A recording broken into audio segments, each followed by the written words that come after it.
What's going on, YouTube? It's your boy John coming back at you with another leisurely video where I'm sitting back, I'm relaxed, I'm not outside in the fucking forest again, where I'm just walking around like a madman. In all seriousness, I enjoy the forest, okay? And when I first went into the forest to make videos, I didn't even go initially to make videos. I just went to enjoy myself, soak up the good energy, be relaxed, be one with nature, even though you're always one with nature, now you're consciously one with nature. When I had a good idea for a video, I would make the video. But now it's become sort of a really hard, ingrained habit. Every time I'm in the forest, I need to make a video.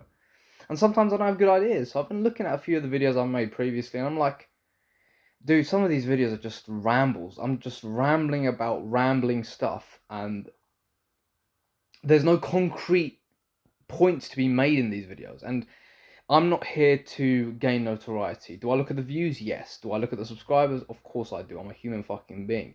But I'm not actually here to become famous or to become some sort of a figure in the community. I'm here to just ramble my thoughts because I feel that some of these thoughts or some of these ideas are necessary for men to hear. Okay? And for the men who do latch onto my ideas and latch onto the ideologies and the philosophies that I'm trying to share, it is designed to help you better yourself as well as document my own journey. Okay, so consider my channel to be a journal, a video journal, if anything, of my own progress. So anyway, today I'm feeling pretty pumped because yesterday I did not hit all my goals. Okay, usually I have 3 goals to hit every single day. Yesterday I did not hit all of them. Okay, so today it's the gym. Today, let me just fucking compose myself. I'm too fast right now. Today's the gym. Okay, 30 minutes of philosophy reading, 30 minutes of doing something related to my career, and learning a language for 15 minutes. Right now I'm learning French. Can't even think of anything to say in French right now. Bonjour. Bonjour, je m'appelle Jean. Et toi? I hope that's right. I've been learning from French for 4 months and that's all I can say off the top of my head. Anyway, let me get straight fucking to the point now. I'm going way off tangent. Alright. The world, my laddies and lasses, actually not the lasses, the laddies mainly, or the men, the boys, the world demands you to be cold, okay? Shout out to my brethren, Steph is cold for using this word, okay? He uses the word cold to describe a state of mind mainly utilized by men that is focused on his own self-development, focused on his goals, focused on himself. Everybody else comes afterwards. They are an addition to his life. They are an addition to his purpose. But his purpose is straightforwardly one and only whatever he dictates. He comes first. He puts himself first. Other people are a secondary priority. That's the state of mind when we use the word cold, when we describe the word cold. Okay? In simple terms, being cold is being indifferent to things you just can't fucking control. Because the world calls people like that cold. It's like the word stoicism or stoic. You see people use the word stoic to describe people who are cold, emotionless, indifferent to everything, very unreactive, very unemotional. And to some degree they're right. But being stoic does not mean that you can't cultivate deep relationships with people. To talk about MBTI theory, I think INFJs are very warm and generous people. We have a lot of empathy. Empathetic people in general, of course, are going to be warm. And they're going to be generating a lot of connection with people. And INFJs and empathetic people are always in a state of wanting connection. I was like that when I was younger. I'd meet a stranger and I'd just want to go straight for the connection with very intense energy. Okay? And I remember that whilst it's easy to form very quick connections, the other side, the other person, doesn't necessarily want to go into a deep level like that. Just got a notification, fuck off. The other side, the other person, doesn't want to cultivate that deep level of connection almost instantaneously. They want to sort of take their time with it, Okay, this goes for men and women, not just women. So I realized that I need to be more attentive to my connection building methodology. Slow down, be more poised, and be essentially more aware and alert of myself and my inner going ons, and also what's going on around me. To be more aware, to be more essentially one with what's going on around me. Okay, essentially be more present. And I know then that my being or my natural state will come up with the right action. I don't need to think about it. And I was a big worrier back when I was a kid. When I was 16, 17, 18, 19. I was a big worrier. I'd worry about everything. And sometimes I still catch myself worrying about things that I can't control. That's why I was in an anxious state before. But now, as I'm learning to cultivate more presence and learning to identify things that I can control and things that I can't, naturally speaking, I'm more indifferent and I'm more aka cold. Okay. Now, when it comes to the world, this is good because the world respects people who have their priorities set out. They want you to think that you should be worrying about everything and that you should be caring and you should be this and that. You care about the things you can control. You don't care about the things that you can't control or you're indifferent to them. Okay? Now, women are the greatest example of things that you can't control. Okay? Toxic masculinity, I love that word, or the red pill rage type of people, they're angry that they can't control women. That women, essentially, what reading Rollo Tomasi's The Rational Male has done to them is taught them, and also their own experiences, it's taught them that you can't control women. That women are crazy. Women are crazy. They'll do whatever the fuck they want. They'll come here, they'll go there. They'll go there, they'll come here. They'll do a U-turn, and then they'll go away. And men don't like the fact that they can't control that. Okay? Essentially, they have a very bad relationship with the divine feminine, because the divine feminine is chaotic. It's not in one place, it's everywhere. But the rational masculine wants to know things, wants to be aware and control. He wants to be in control, okay?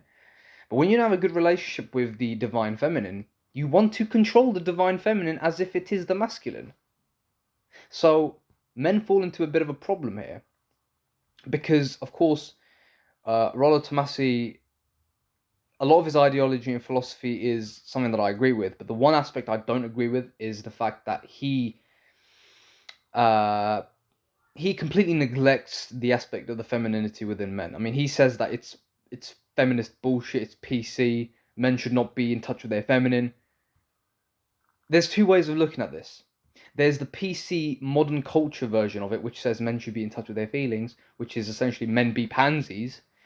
But then there's my version, or there's the Jungian version, or there's the archetypical version, which is not to become the feminine and become a pansy and a soy boy. It's to be aware of the feminine within you, because you have it. Men are emotional. You have emotions. You can get anxious. You can be nurturing. You can be, a warm and generative. Generative is actually a masculine fucking trait. Creating things, putting positive energy into the world. But Mr. Rollo Tomasi calls that a feminine trait.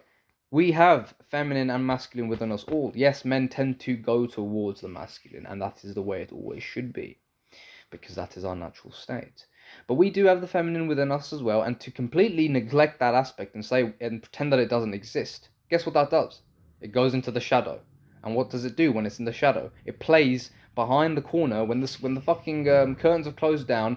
It's still dictating what happens on the stage, and the stage is you, your conscious behavior, your conscious mind.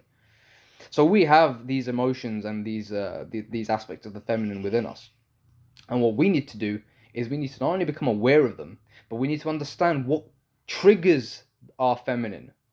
A lot of the time in men, what triggers the feminine is worrying about things you can't control. It's about not taking responsibility of things that you do then control. Okay, you're worried about other people and what they do and how they're doing their thing and what they've said to you and what they think of you and this and that. That's feminine behavior. That's your inner feminine right there.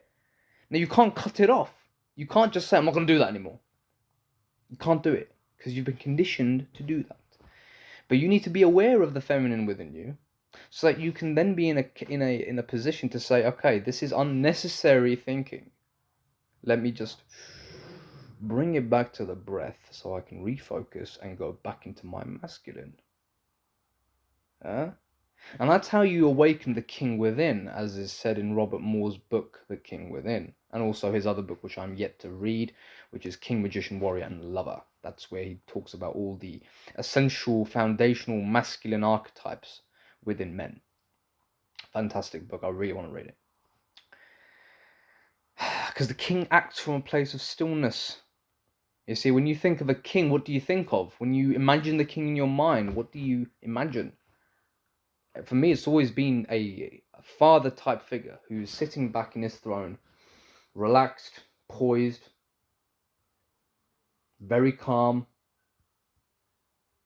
voice, soothing voice, not reactive, and observant, still, very still. That is what I've always wanted to be when I was a kid. I was always curious about why this man is the way he is. I mean, he's so admirable. Why is he like this? How is he so calm? I admire him. But then I realized it's because he's still. He has trained his mind to be still, to be observant, to be present, to be in the here and the now. For men, you will naturally find that when you make your mind still, you are going to be more masculine. You are going to be more in your king energy, and that's your power, because you're in the power of now. You're in the present moment. You can control what happens in the present moment. You can control what you do in the present moment. You can control how you respond in the present moment. That's the delusion. But the feminine mind wants to think and worry about things it can't control, primarily the future. And that's what fucks up men most of the time, is because when we slip into our feminine, we like to think about the future, and we like to think about what could go wrong and how to avoid it. And then we've also got a masculine mind, a rational brain, which understands that these things could happen, so let's find solutions to them. The masculine mind is quite primitive in this way, because now it's trying to control things in the future when those things haven't even happened. And then of course you've got a war between the feminine and now the masculine in your own head, because the feminine is arising through the things that you can't control, that you're imagining, and the masculine is trying to puck away at those arisings by finding solutions. And this is what we call anxiety. This is in every single human being. This isn't just men, this is women as well, because they also have an aspect of the masculine in them. It's just that they're more prone to be more feminine 90% of the time. Men are not, though. You should not be worrying about things you can't control. And this is why the world, excellent phrasing, this is why the world respects men who are poised, who are still, and who have accessed their king energy. Accessing your king energy is going to make you cold, regardless of what you think about it. And the world likes that. I'll tell you who won't like that, though. People who used to know you. People who used to know you are not going to like that, because before you were this feminized, crazy beta bitch. Okay, and you couldn't be controlled, and you couldn't be dominated. But now, you're in your own power, you're in your own energy, and therefore you make your decisions for yourself. And when you hang around people who used to like you because they could control you, and now you control yourself, what do you think they're going to do now? You think they're going to like you more? No, they're going to fucking hate on you. They're going to try and make you their bitch even more.